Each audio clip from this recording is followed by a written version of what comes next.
What are some of the intricacies of a long distance relationship? What are some of the things you should consider if you decide to date long distance? Hello, ladies and gentlemen, welcome back to the show. This is Jenga Jero. On this episode, I'll take you through 5 things you should consider if you decide to date long distance. I want you to understand that not everyone will be able to date people they are close to. Not everyone will be able to date people they can get free access and proximity when they want. It is not everyone who has the access to the people they want all the time. Others will date long distance, others will be having access and proximity. So, what are those 5 factors that you should consider to know that this relationship is headed to a serious area, to a serious thing like marriage? And how do you know? Because at the end of the day, everything will be rated. So the function of this video is to help you rate the kind of relationship you're having so that you can be able to reflect on yourself and the partner you are dating if you are in a long distance relationship. And I believe that because this is an international show, we have people from Europe, from the UK, from the US, from Canada, from Australia, from all over the world, from the Gulf, from Kenya, from Africa, South Africa, East Africa, West Africa, North Africa, all the parts of the world. We can see the algorithm on this platform, and we know that we are serving an international audience. So it is a bone of contention and a very serious matter. So we have to discuss what are these factors? How do you know that this relationship is serious? And how do you know that this relationship is not wasting my time? So, what are the 5 factors? I want you to stick with me. I might even consider to add a bonus at the end of the video, but that will be dependent on whether or not you will stick to the end. So, number one, what is the end goal? What is the end goal of the relationship? You see, even the Bible says the end of something is better than the beginning thereof. It is very important to understand that you have the end even before you begin. It is always important to know if we have started a relationship. Yeah, yes, you guys are far apart, but what is the end goal? What do you intend to achieve? What do you intend to achieve at the end of the day? If you ask yourself that question, you will be having an end goal, because I believe you're not just looking for a friend. If you are looking for one, you can make it clear so that the other person will not invest romantically, will not invest emotionally, and end up being wasted and end up feeling wasted. So, what is the end goal? And communication of end goal is a very important element. The communication of end goal is a very important element of a relationship because it helps you to understand what you are going after.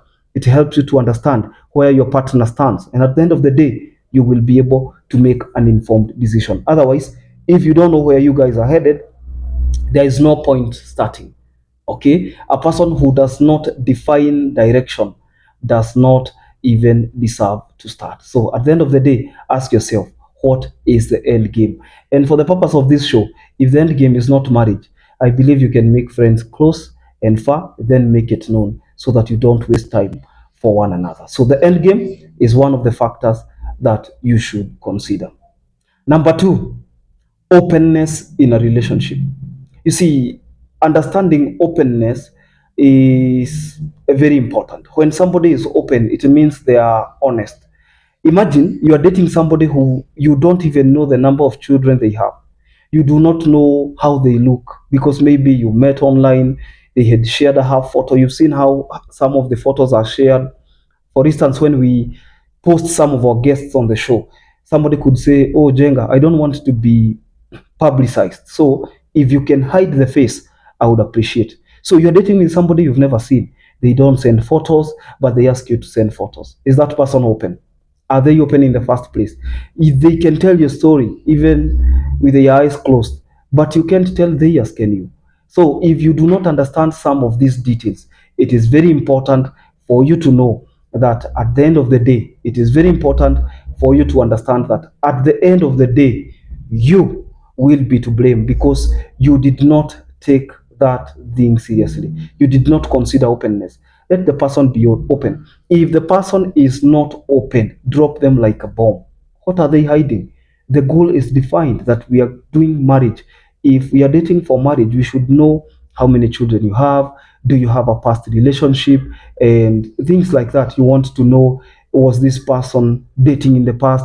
Was this person divorced? Was this person widowed? Was this person maybe trying marriage for the very first time? If openness is not there, then I have some bad news for you, because that relationship is headed to the woods.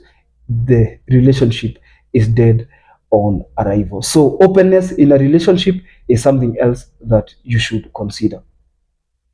Number three, sindio? Number three is communication red flags. You see, communication red flags are all over if you want to see them.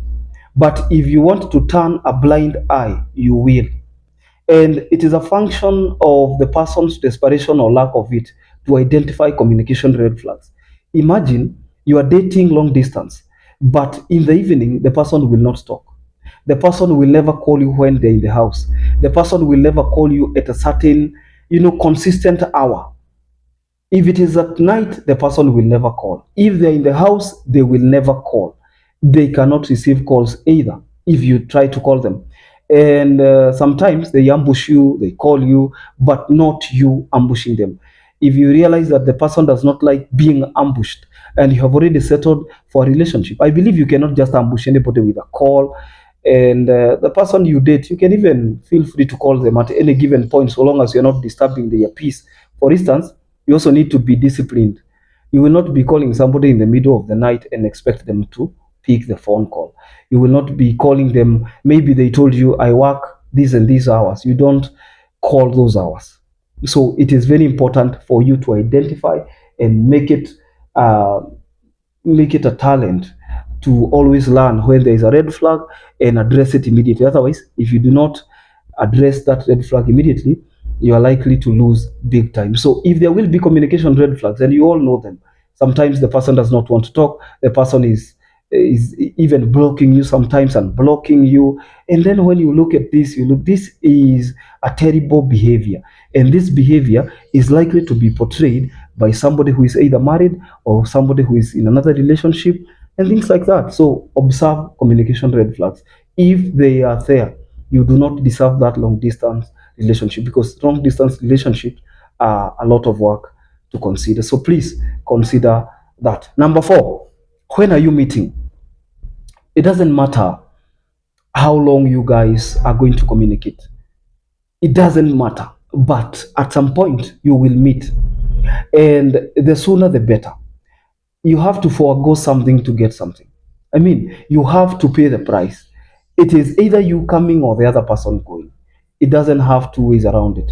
And you guys can make sure that you have made deliberate arrangements. If this thing you are considering to be a relationship is something we can bank on, if this is something we can call serious, then you should consider meeting. And if you do not meet, and if you do not plan to meet soon, then you're wasting time for one another. So you should consider 1 year is understandable, but if the person is probably coming back to the country or they want you to go and there are those arrangements, there are plans, then you can at least say, we are planning something. And the commitment should be there from day one to see that you guys meet soon so that arrangements can be made. And I don't know whether you know that marriage is very important to a point that you guys can sacrifice. You can sacrifice time, energy, and resources to ensure that you meet. Because sometimes, even when you meet in person, you're able to identify who is this person. Okay? You're able to know who is this person. Are we together? You're able to learn so much about the person and who they are. And then you can also make decisions moving forward. So the question as to when you guys are going to meet is going to be a serious pointer of a serious relationship. Number five, last but not least, the frequency of communication. You see, the frequency of communication is something that you should always consider, especially if you are claiming that you're in love. For some of you, or most of you who have fallen in love at some point in your life, it doesn't matter whether you're still in love or not. But for people who have fallen in love, it is basic psychology that you guys will be calling one another from time to time. You want to communicate. You keep on updating your partner. I am at this place. Have a blessed day. You act like a clock for one another. Good morning, good afternoon, good evening, good whatever. You keep on updating one another. You keep on communicating.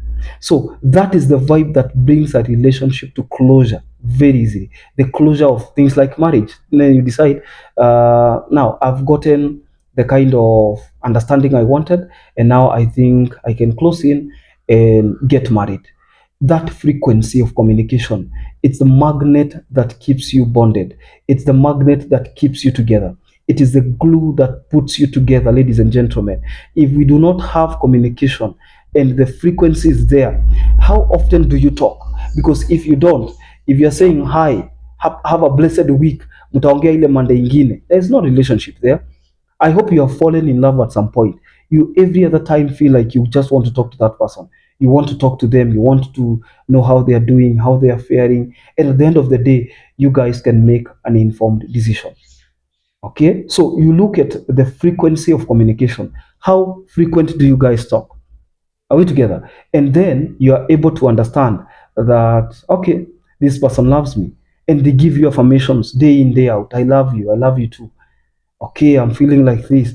But imagine you're dating somebody who talks after 2 weeks, a person who ignores your message the entire day, and then they will talk after 2, 3 days after they blue tick, and you can see they're even online.